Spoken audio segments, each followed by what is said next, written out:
All right, welcome back, everyone. I'm fucking incredibly excited for today's guest for numerous reasons, but which we'll get into in this episode. But he's one of the upcoming players from England, and I genuinely think he's criminally underrated and is someone you should be looking out for in the next season.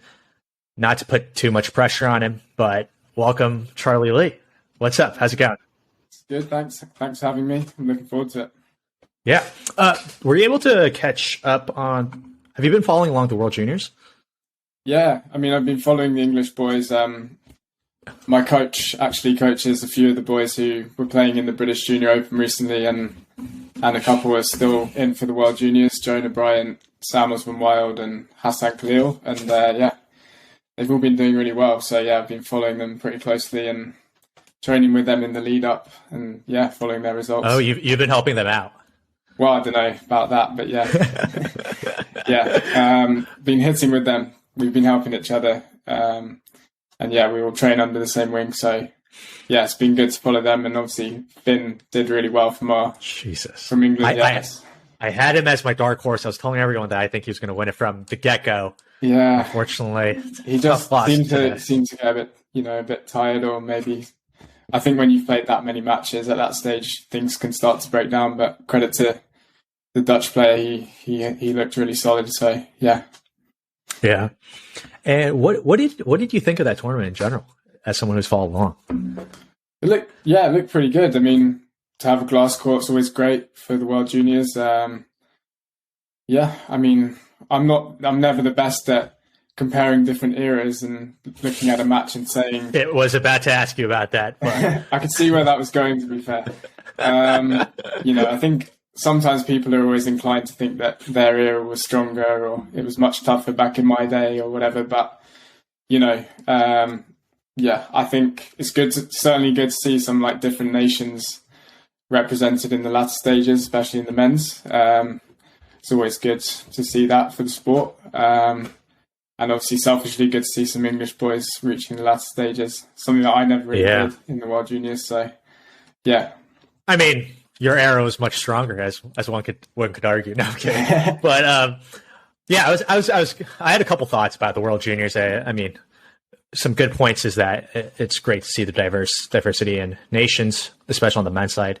Not really on the women's side, with the Egyptian dominance continuing to happen. Future of England squash looks really good again on the men's side, which is really needed. And on-court conduct and sportsmanship is pretty fucking hideous out there, to be quite honest, from what I've seen. Who are you referring to? I think I was watching the girl who just won the World Juniors. Okay. I was watching her semifinals match, and Jesus Christ, looked like war. I don't know if they were playing squash out there, but yeah, I mean, there's a load of different. There's just so many different ways to win a squash match. Obviously, different people can employ different tactics, and I think you're seeing it quite a bit at the top of the game at the moment in the men's, particularly. There's quite a lot of, physicality and order. It kind of spills over a little bit too much at the moment, in my opinion. I don't know if that's because the rules are always evolving, aren't they? And we're trying to make things better by eliminating let fests and way too many lets in a match. But sometimes there is just a simple let, and if someone gets an inkling that the ref's going to give them a stroke if they just go into the back of their opponent, or vice versa, if they don't move out the way, their opponent's going to get a no let. I think it's kind of encouraging that kind of extreme. It's bringing out the extremes in players because they can take advantage of one way or another. There's not much middle ground at the moment, it seems. Do you feel like even throughout your career, it's changed significantly with the rules being more confusing and the lines are also getting confusing as well?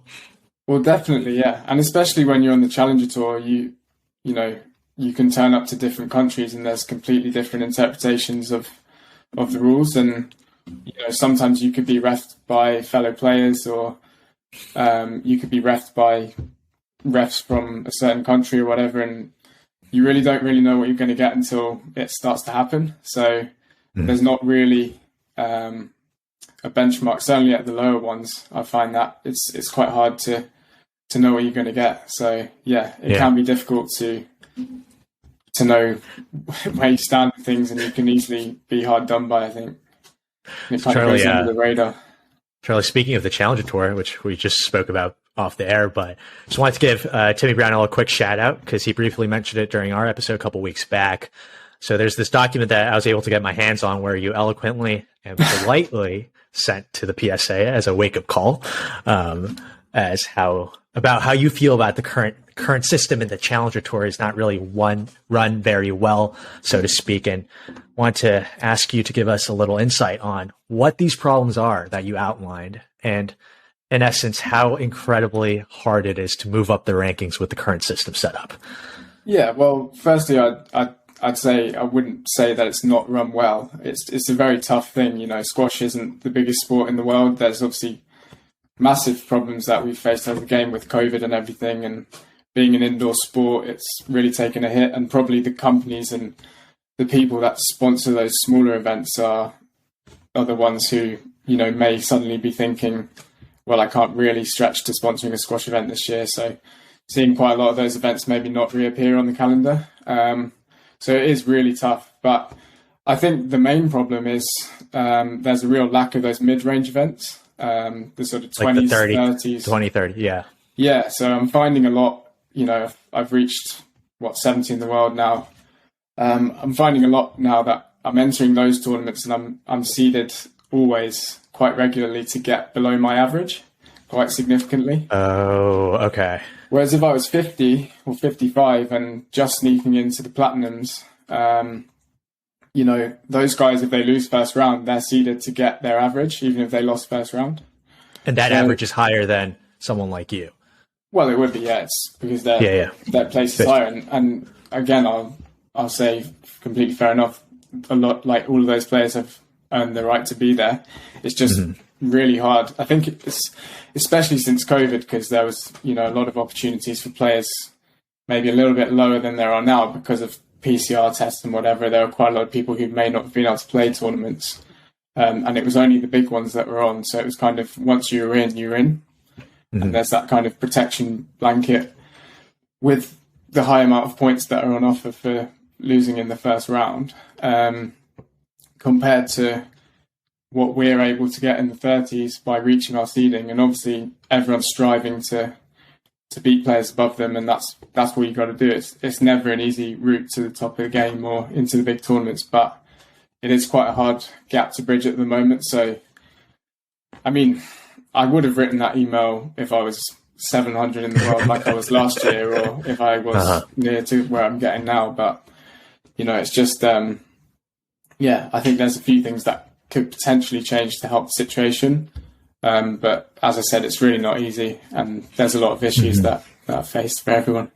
So for someone like you right now, you're around 70 in the world, and I mean, that's not a low ranking by any means, but so how would you be able to crack into the top? Do you just have to win like 10Ks after 10Ks after 10Ks for you to enter into the 50 range, or just be given a wild card chance in the platinum events and do well? Yeah, I mean, there's always different ways. I've been really lucky, to be fair. I've had plenty of wild cards and decent events. You know, my dad's been a promoter of a gold event for quite a few years, so I've had a few chances in that. I got the wildcard for Canary Wharf last year through Tim Garner, which was again really generous. And so I'm, you know, in some respects, who am I to talk? I've had plenty of opportunities that most players don't really get. So I'm really fortunate to have had those. And yeah, those can be really big chances to, you know, if you nick a win there, or if you get through a couple of rounds in those tournaments, that's where those big jumps can be made in a more efficient way. Whereas, the other way with it is as it is at the moment with the 20s and 30s, where you'd want to be getting to the later rounds and getting those points in those, where it's so strong at the top, you know, that becomes harder. So you do have to maybe win a few more 10Ks than ordinarily you would have, you know, 3-4 years ago, in order to make that route into 60, 50, 40. Right. I mean, you could disagree with me, but it's not like the level of difference between someone 50 to 70 is gargantuan anyway. So no, I think that's, and ultimately, you know, I can analyze it, but you've just got to go out there and beat players above you and train hard and win. It's as simple as that, really. You can do all the maths and work out what you want, but anyone who's above me has done that, so that's what I have to do. And there's no point complaining too much if you just got to get on with it and do that, really. Yeah. That's a fair point. Did they get back to you on the email or no? Yeah, they did. Oh, they did. Okay.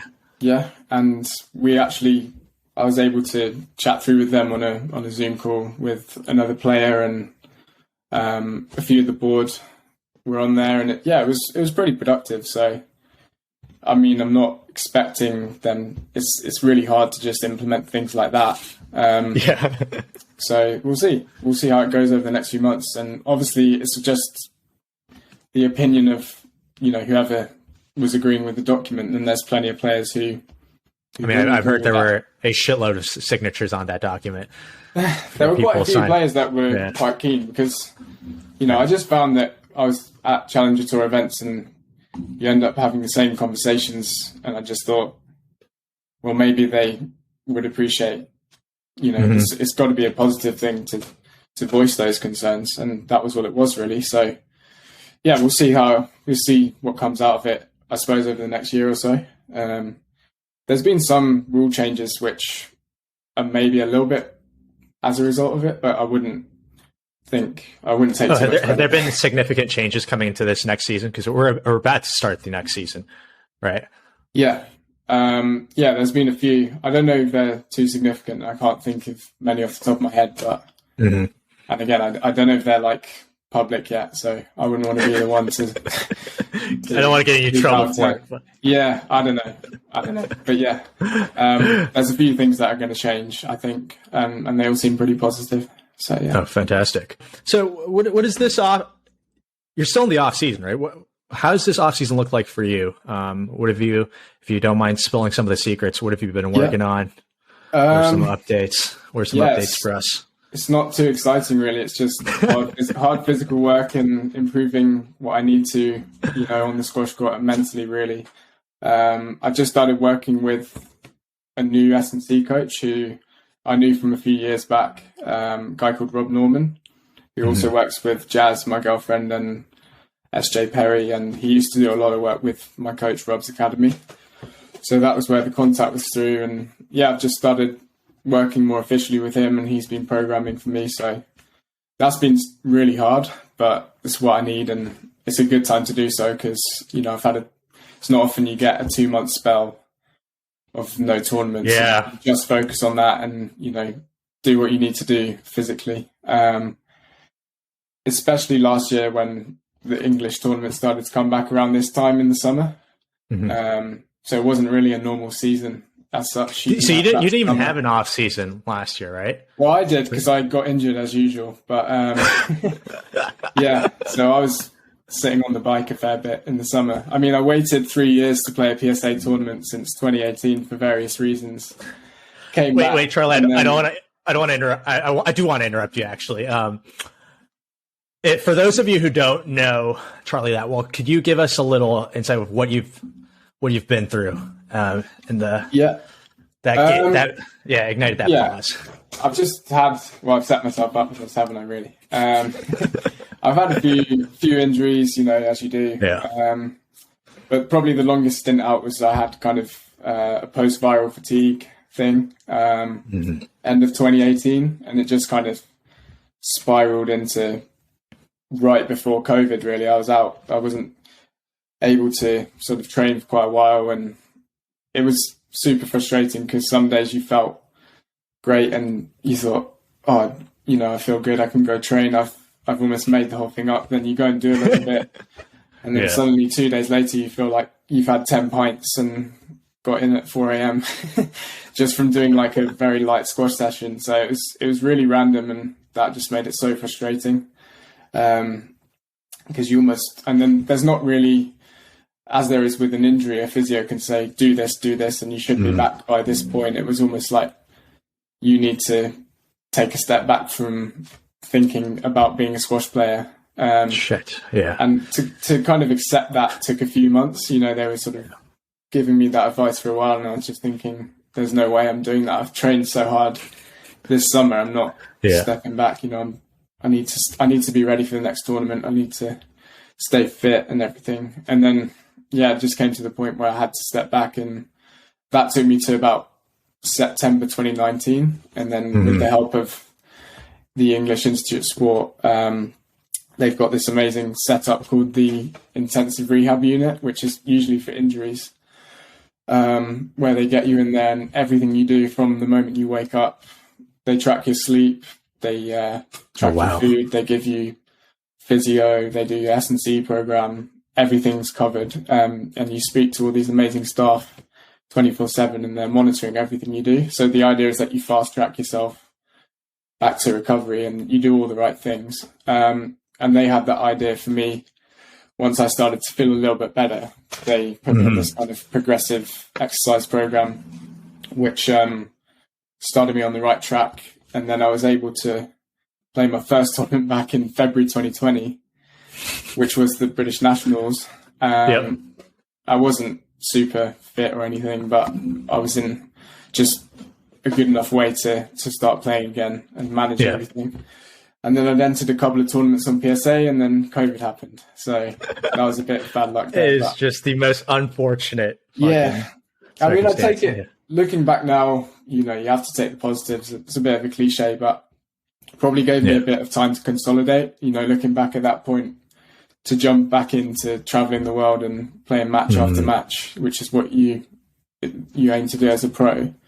Yeah. To jump in back at that point might have been too soon, and things could have gone south again. So a year and a half extra is a bit too much, but to have a bit of extra time to just train and just focus on being in the UK, you know, still training really hard and getting the odd practice match and everything, and a few local tournaments when it allowed for England squash. That probably was a good thing for me. Yeah. In the long term. Yeah.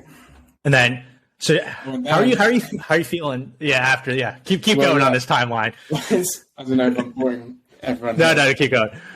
Anyway, so then played the first PSA back in July 2021 last year. I was struggling to get into tournaments, so we put on a tournament at my club, and I promoted it with my dad and gave myself the wild card.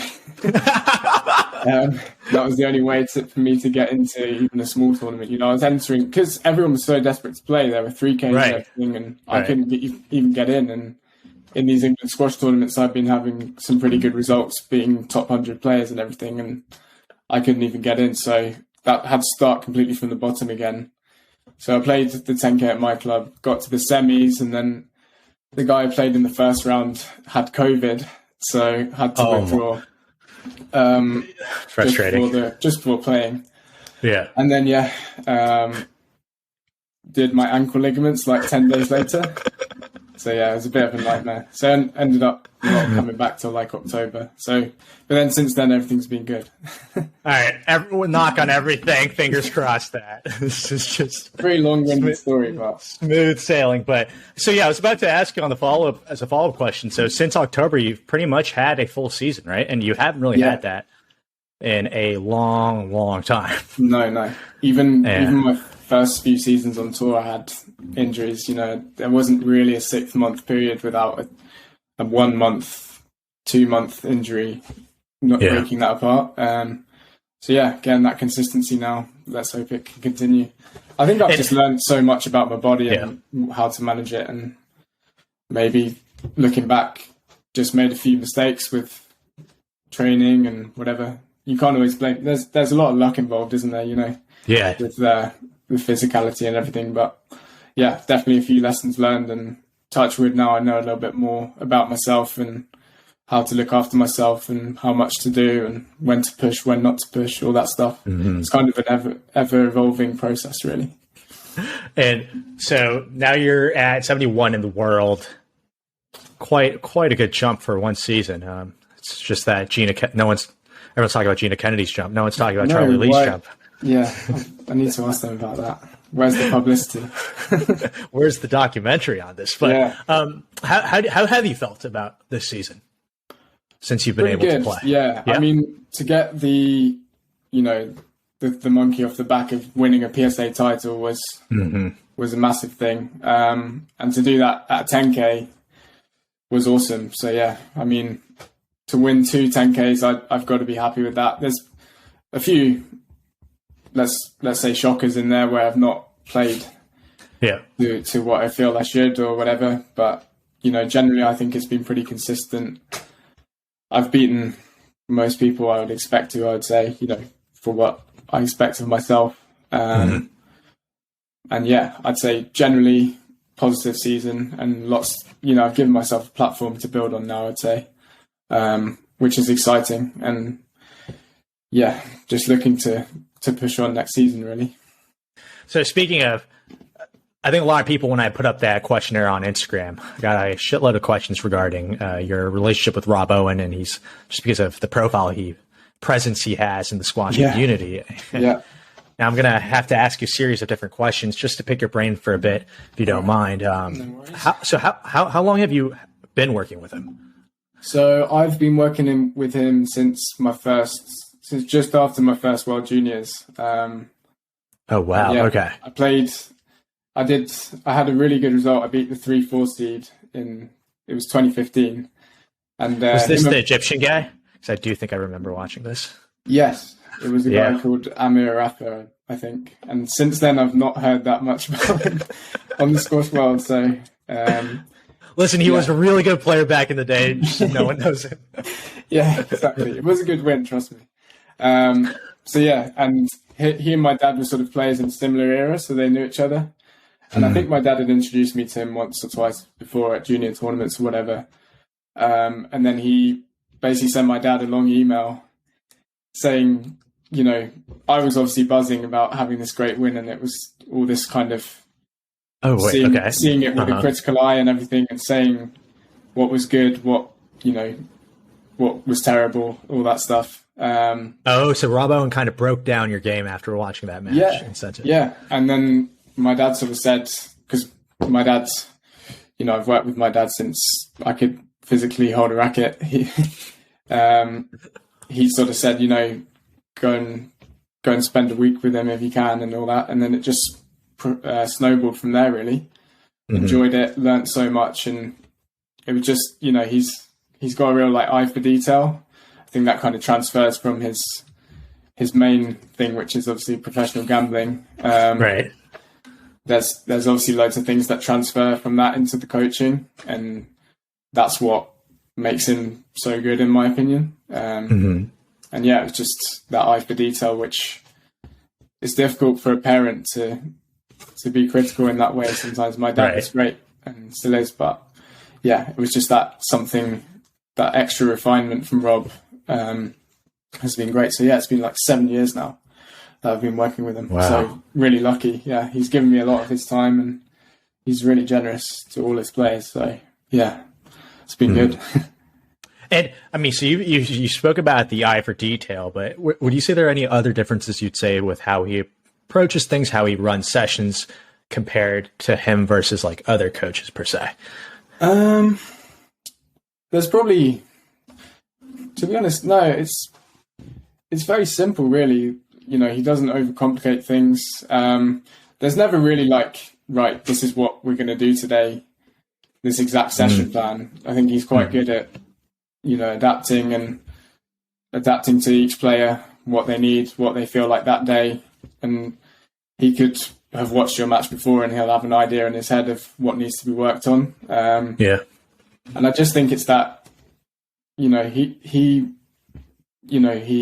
knows how different players respond and everything. So as far as differences, I'm not too sure beyond that, but yeah. I was really expecting some magic pill he gives you guys every morning session that you have to take, and boom, man.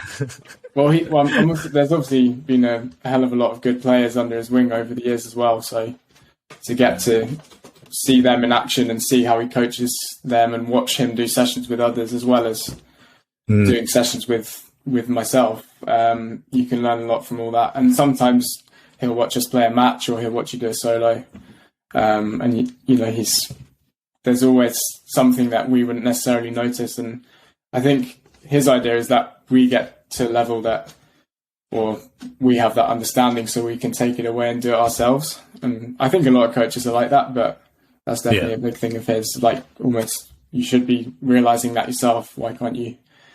You should know what's going wrong there. How can how can you work that out yourself? So yeah. That is wild, though, to think that he sent your dad an email pretty much after the biggest win of your career. A text, I'm not sure, but yeah. Yeah, biggest win of your career, and straight up just a cruel text or email. It was like, don't believe the hype. I'm there flying, thinking I've made it. I've just had a massive win. On the next big thing. Here's 100 things that you could do better. Was there one thing that you remember or you could share that was like, whoa, I didn't even think that was an issue in my game? Not specifically. I mean, he's got a really good boast, I'd say. So there's that thing. Okay. Yeah. It was probably something along the lines of boast, no idea what he's doing with that, something like that. And then, he's taught me a lot over the years on that. Still not probably where it should be, but it's getting there. It's a lot better than 7 years ago. Yeah. And I had a couple people even ask me about your deception. Okay. You have some really good deception. Is that something that's natural to you, or it's been worked on? Yeah, from a young age, I've always had an emphasis on that with my dad and with various people I've worked with over the years, and players that I've played with, along the years, and being able to train with, watching people at our club. We've been lucky to have PSL teams, Surrey Cup teams with loads of top players. So just watching and studying them, and my dad definitely put big emphasis on it when I was younger, but nothing too overcomplicated. And I think I can still improve. Sometimes. I mean, of course I can. There's things that could still be a lot better within that niche aspect of the game. But yeah, it's just something I've had an emphasis on from a young age. And I see. Yeah, just maybe had a bit of a natural eye for it, maybe a little bit. I don't know. There's natural abilities. Can't be taught. Charlie, I'm going to spice it up here a little. So I know there were a lot of talks regarding what Rob Owen said about Paul Cole before the World Championships. Do you know what I'm referring to here? Yeah. To paint the picture for the audience out there, so Rob Owen kind of sent an article out for PSA, pretty much. I thought it was a pretty fair argument at the time about how dominant Paul Cole is if he's playing at 100%, that there's no one really out there who can beat him, and named a couple players who can crack that armor if Paul's playing at 70% or 50% and so on. But I want to hear your thoughts on that article. As someone from... I don't have too many thoughts on it, to be honest. I mean, I'm not going to stitch myself up. I think everyone can have their own opinion on those sorts of things. And someone like Mohammed, he's obviously used it as motivation for that match. That was a wild post-match statement. Yeah, but then if Paul goes and wins it, then it's not even spoken about. So I'm not really sure. It only validates that. Well, I don't know. Yeah, I don't read into that stuff too much. I suppose it's more about what happens on court, and if players can use that as motivation, then fair play. I mean, it's about winning at the end of the day. So fair enough. Sorry to be boring, but damn it! I should taking the diplomatic path out of this, but politician. So Charlie, I'm sure if you're a squash fan, you know that Charlie's part of that exclusive list of power couples out there in the squash world. But not only is that his girlfriend is a top 30 player, but your older brother is also a seasoned pro, right? On the circuit. And I found it hilarious that he's one below you right now in the rankings. Well, I've been a lot below him for the other 24 years. So I don't know, Charlie. All I know is right now, and he's one below you, and that's all we're going to think about. Yeah. But just talk to us about that dynamic, because I feel like it could be a little overwhelming if you're like, it's just everyone's out there, and at the end of the day, it's a competitive sport. So how do you manage that? How is that dynamic like? So talk to us about that. Between me and Joe. You and Joe, you and Jasmine. So with me and Joe, I mean, there's quite a big age gap in terms of siblings. So he's nearly 9 years older than me. So, we're at different stages of our career. And I think, I don't know, we've always had a very good relationship on and off court. I mean, we've never actually had to play each other in a PSA match. We had a challenge series match, which was a thing we ran at our club during the lockdown, which went to 5. We've had a couple of league matches when I was a teenager, but he was way too good at that stage. And yeah, I think also we've been out of the game at different times. He had a really tough back injury from like 2017. He was out for quite a while whilst I was playing, and then once I was out, he was coming back and whatever. Yeah. So yeah, and then there's been a couple of tournaments recently where we've been seeded to play each other, and it's just not quite worked out. One of us has lost too early or whatever. So yeah, there's never been any problems, or we don't really talk about our squash games too much to each other, really. Not to spill any secrets. Don't want to give away too much. No, I think we support each other more than anything, which is really nice. It's good, yeah. And hopefully we'll like travel to tournaments together soon and both be pushing up the rankings again. Really, I think he's still playing at a really good level, and yeah, it's the same really. Like we were hinting on earlier, it's just a couple of big wins, and then suddenly you're back in the higher echelons of the game. So. Yeah, I don't think either of us are hopefully too far away from that. Let's hope this season can be good. Yeah. And then as far as Jazz, we live together and we train together quite a lot. So yeah, it's a pretty healthy thing, I think. Yeah. So no big fights between Jasmine or with Joe throughout your squash career? No, I mean, there's times where you just want the best for each other, so you kind of I don't know, but I think we really try and keep the squash quite separate once we're away from the training environment. There's a few things we'll definitely say to each other if we spot something, or you know might give each other words of support before a match, or we'll always watch each other and whatever. But yeah, I don't think it's never been anything negative, which sounds too good to be true, but it sounds a little too good to be true. It really hasn't, to be fair. So yeah, I'm quite lucky. Right. Yeah. Wait, one last thing is, there's something I've been noticing as of late on the social medias is Team England as a whole has been stepping up their social media game. What's been happening? You guys been posting I've seen you post a couple of reels. I've seen on the England squash page. They've been popping off. Has there been an executive order down the chain of command? I don't think they're that organised, to be fair. To be honest, there's not been anything like a chain of command, but Jazz is quite good at that stuff. And she said recently, I think Instagram, they're trying to become a bit more like TikTok, aren't they? Right. If you look down your homepage, you just see videos of people you don't really follow and everything. So yeah, I think it's a necessary evil, isn't it? Kind of growing your profile online, and it's not something I necessarily love doing, but it's a good thing to do to kind of show fans what's going on, and I think people quite enjoy that. So yeah, if that's the new way to do it, then so be it. Let's give it a try. And I think maybe quite a few people are latching onto that idea of what's needed. No, I think it's good. I think it's great. We're on our own in squash, really. You know, if you're in a different sport, you probably have managers running that side, or if you're a bit higher profile, whatever. So yeah, it's quite self done, really, in squash. So yeah, it's not. It's been good. It's been good. I think as a casual squash fan, just to see what you guys are doing on workouts, what you guys are doing on solo sessions are really great. And I thought the funny thing was, I think when Pat was on, he was saying there was a TikTok or something that went viral, and people were thinking he was Wayne Rooney. They were like fucking shitting on the comments. If anyone ever asks me, I tell them he is related. Yeah, quite a lot of people. There's a rumor going around that he's his uncle or something, and I always go, yeah. He doesn't see him that regularly, but yeah, they are related. They're from the same neck of the woods as well. So. Oh no way! Maybe they are related. It is feasible, but yeah.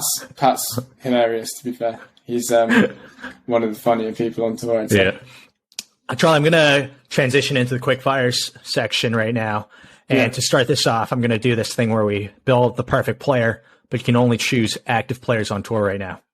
And there's also absolutely no shame in choosing yourself for any of these questions. I don't know where I'd fall on that. But who do you think has the best forehand in the game right now? Best forehand in the game. I'm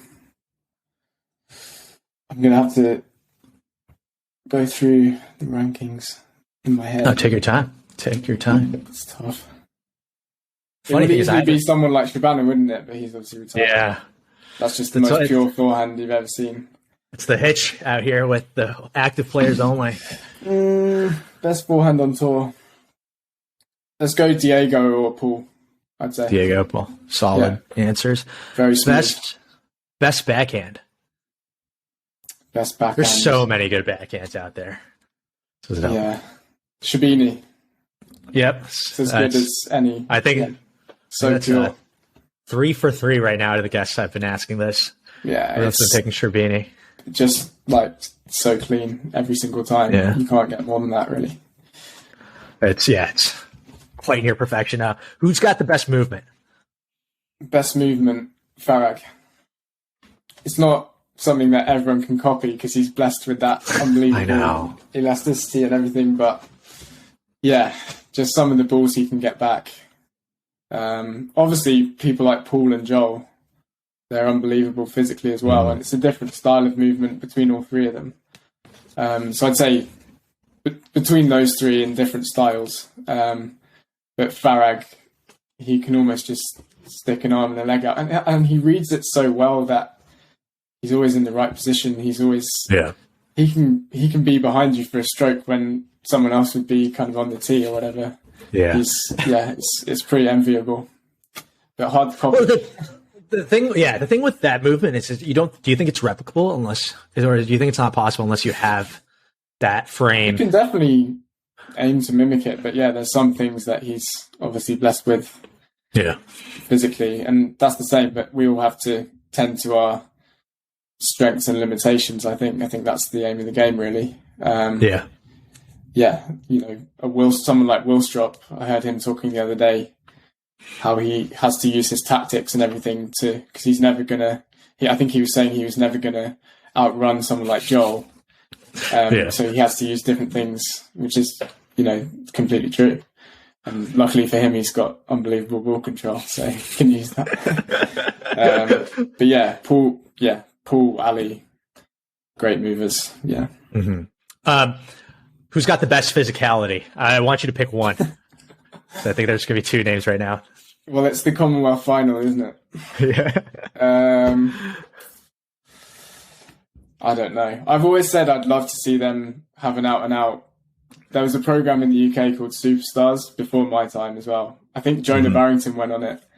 And he famously stormed off the show because they didn't count his squat thrusts. I don't know if the clip's out there somewhere, but it's quite funny. Anyway, it was this challenge where all these sports stars from different sports went on a TV show and did different challenges against each other, kind of swimming, squat thrust in a minute, track running, maybe high jump, all these different things. So yeah, I'd love to see go head to head in something like that. That's a fucking brilliant idea for a quick content for PSA, just to do a quick. I think that would get a lot of views, wouldn't it, outside of squash as well? Because watching that Commonwealth final, I was there live as well, and I feel like they both would have happily left themselves on the court. They would have done anything. They both pushed themselves beyond the limit, and that's obviously mental as well. To be able to do that. So yes, so impressive. I don't know if I can pick a winner. Yeah, that was oh my god. So I was able to watch that final because as someone in the US had got on the sketchy VPN grind. I was watching it on my phone illegally. On it's such a shame. It's obviously it's only in the Commonwealths and everything, but I've always wanted to watch replays of the amazing matches over the years, and you can never find them. I know it's all to do with the rights. It's so annoying. We've had some of the best matches in history in that tournament, and you can't even find any footage from it. And it's also got the best coverage in terms of camera work. It is my opinion on it, but also the court looks fucking immaculate because they don't use the blue color. It's almost kind of, a lot of us were sitting there thinking, why can't it be like this all the time? And I know there's a massive budget for that in particular, and you get a lot of non-squash fans coming in because they get tickets on the ballot and everything. But everyone who was there, without a doubt, the atmosphere was unbelievable. Must have been goosebumps, yeah, it was the best atmosphere I've seen live. Obviously, Joel lives in Birmingham as well, so that spiced it up. He had quite a lot of home support. So yeah, but that was it's a shame really, and the camera work was like never seen squash presented that well. Yeah, you must have been itching to be out there. If you're watching, it was really inspiring. Like, without a doubt, that's a massive goal of mine to be there in 4 years if I can. Fuck yeah, hopefully. I'm absolutely going for that. That's what I focused on really every day. Yeah. Yeah, and my goal will be not to be watching on the VPN sketchy grind. You'll have to book a flight to Australia then. Unless they sort the rocks out. Who do you think's got the best mental game? That's the last one to building this perfect player. Again, it has to be Paul and Joel, doesn't it? Yeah. Just seen them come through some ridiculous matches where you think they're dead and buried, or how can they keep this up? Yeah. I mean, I don't know. They're both so super tough. It's hard to pick a winner. Let's go Paul on that one. I don't know. Paul. Okay. And then, you know what? Fuck it. We'll give Joel the movement. Yeah. Why not? All right. So gonna move on. That's Charlie's perfect player. Everyone, you got it. Not very specific. Sorry. Again, just a couple, two names on each. Bit of a cop out again. You can call this the cop out episode. Cop out episode. Who do you think is the best ref on tour? Ooh.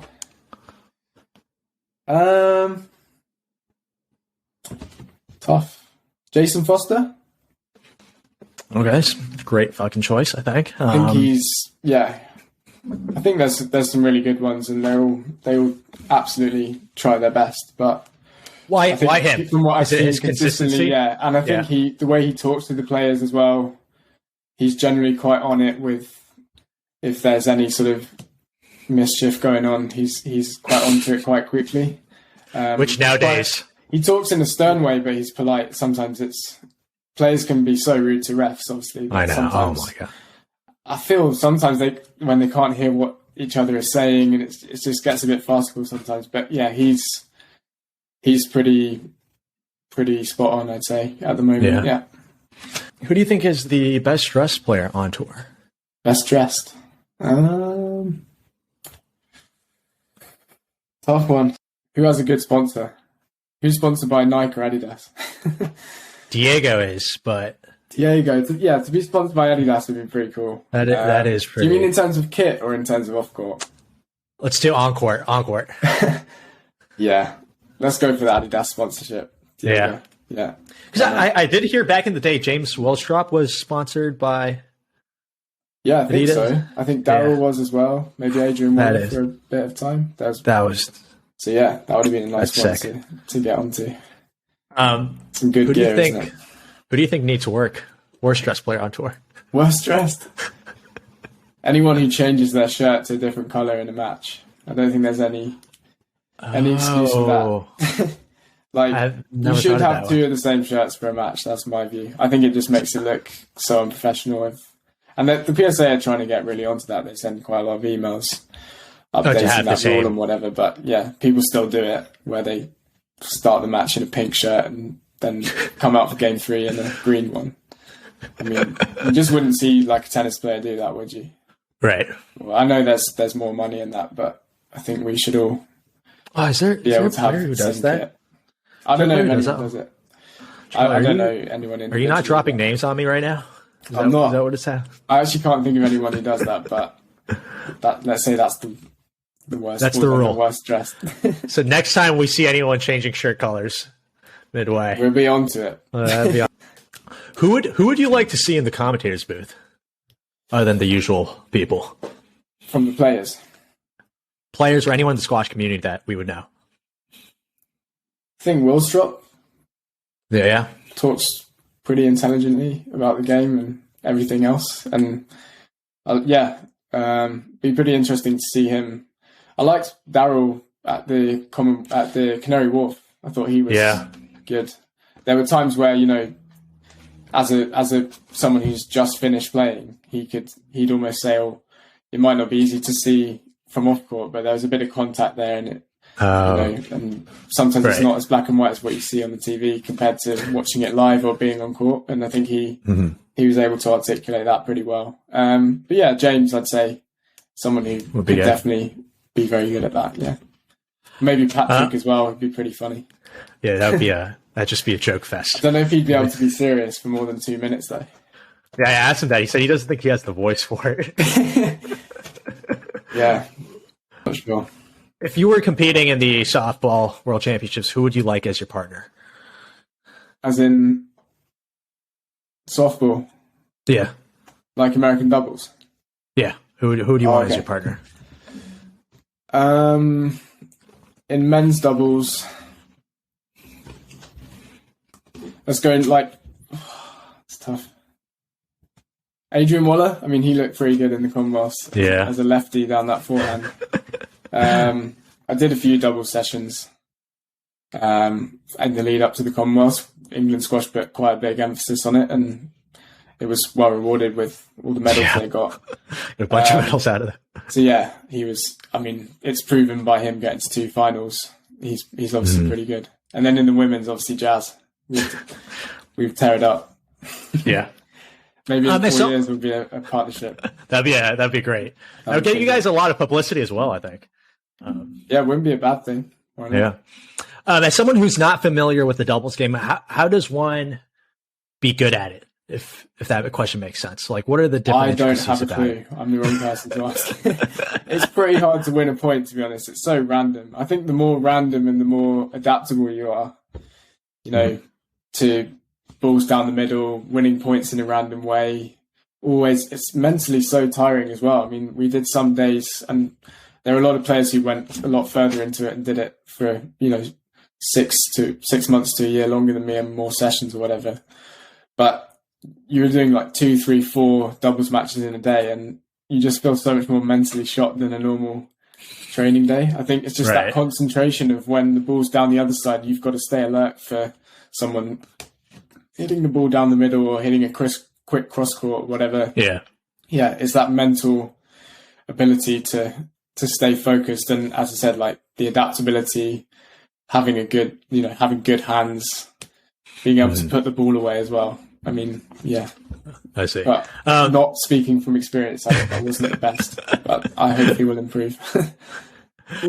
Charlie, what do you think of coaching post-career? Is that something you'd be interested in? I definitely wouldn't rule it out. Yeah. I think, it's a great option for squash players to stay in the game. And I think I'm pretty passionate about squash. So to be able to stay involved in the game I probably envisaged myself probably doing that, but I wouldn't rule anything out. I mean, probably a few years ago, if you asked me as a teenager, I'd probably say, oh, no way, I'm going to be a coach. Of course, I'm not going to do that. But, as you stay involved, I would definitely not rule it out.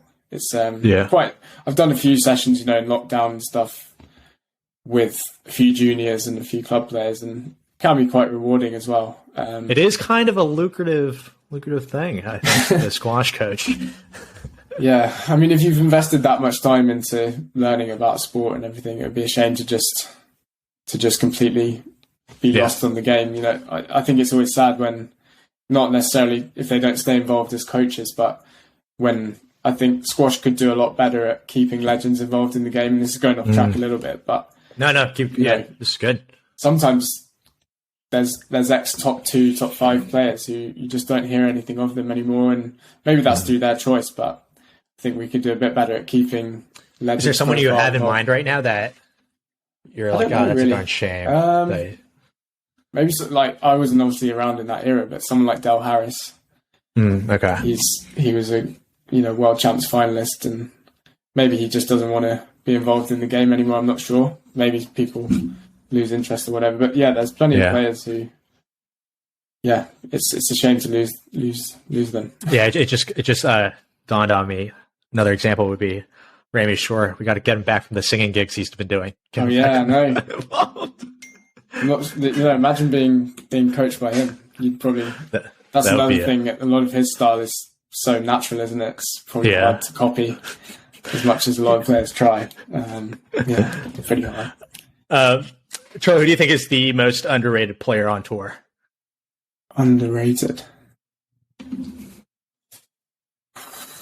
That's tough. That's really tough. I don't know. Maybe I don't know. It's not really underrated, but Gawad at the moment, he could. You still feel like he could pull out.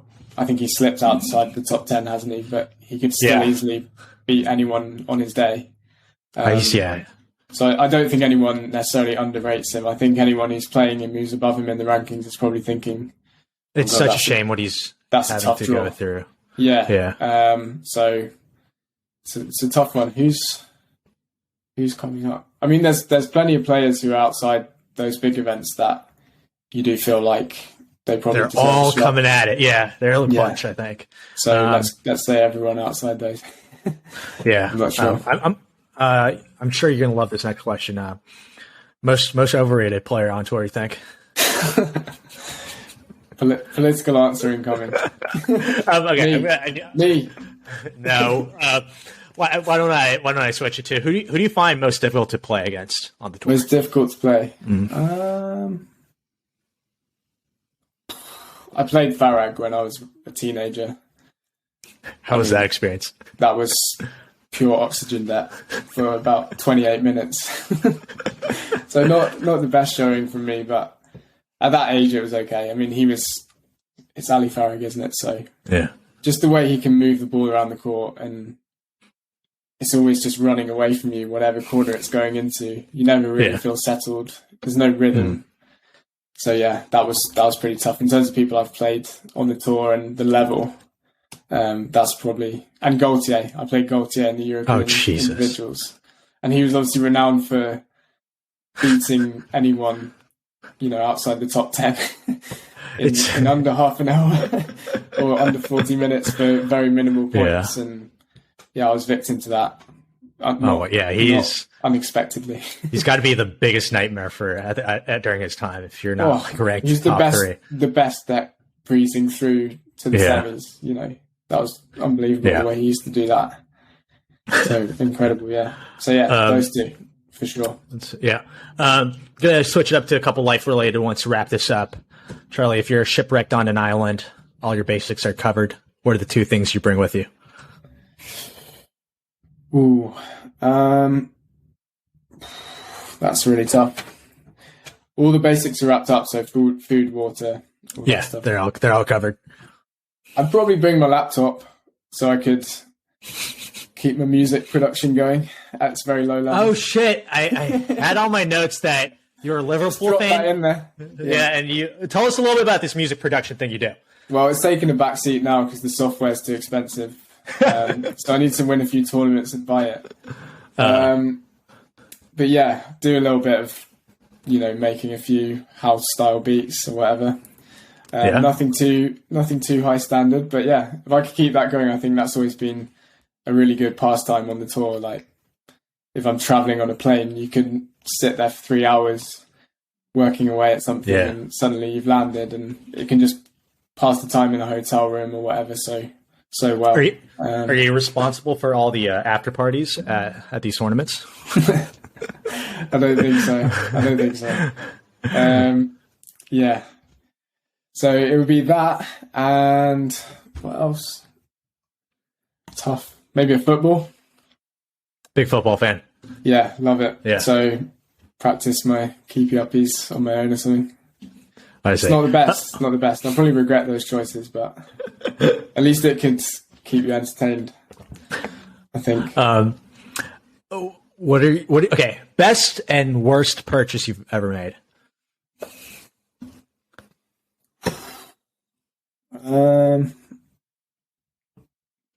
Best purchase, probably my laptop. Like, probably the most expensive thing I've owned. Yeah. Like, just a bog standard Mac. So I save pretty hard to buy that. And I get a lot of, I do a lot of different things, listen to music, make music, Netflix, all that stuff. So it's pretty good as a squash player. Worst purchase. Ooh, that's tough. Probably a pair of like rubbish squash shoes that you forked out like £100 for and they break within 2 weeks. Let's say something like that. Do you have a specific brand in mind that have let you down? Mizuno. yeah, that wasn't the best trial in the end. Yeah, but maybe it was just that model. It wasn't. Is it? I don't want to jeopardize any future sponsorships. Charlie, what are some of your biggest pet peeves? People, I suppose on court, like, not playing overly fairly, and not calling pickups, blocking, drilling people. That's really annoying. Let's say those three on court. As far as off court, people not saying thank you for things and something like that. Just a lack of appreciation, I suppose, for just some basic stuff. Pretty basic stuff. That's all. Yeah. That's all I need. So I'm going to do a couple Instagram questions. I think these are all personal, but I found a couple funny. Okay. Someone ask him to do the Rafa Nadal accent. That's Seb de la Vega. Yeah, absolutely no chance. Sorry. All right, damn it. Someone asked why he's very good. It's not very good. Well, hopefully. I would lose sleep over that if I did that. Maybe after a few beers one day. Next interview we'll do a smashing some beers. We'll do a Saturday night interview. I'm not doing that today. Someone asked how he's going to do in his fantasy football league this season. Are you a notorious loser on the fantasy side? What's happening? I actually run a league, which is a lot more hassle than it's worth sometimes. Because you have to message people, can you please get your money in before the deadline? People probably find it ridiculously annoying. But it's a good laugh in the end. And there's actually, if I get the numbers, then it's a good payout for someone. Probably more than a few squash tournaments that I win sometimes. So, I'd say I'm having a good start. It's been 2 weeks. Good start so far. Yeah. Luckily, I didn't have Darwin Núñez in last night, the Liverpool player.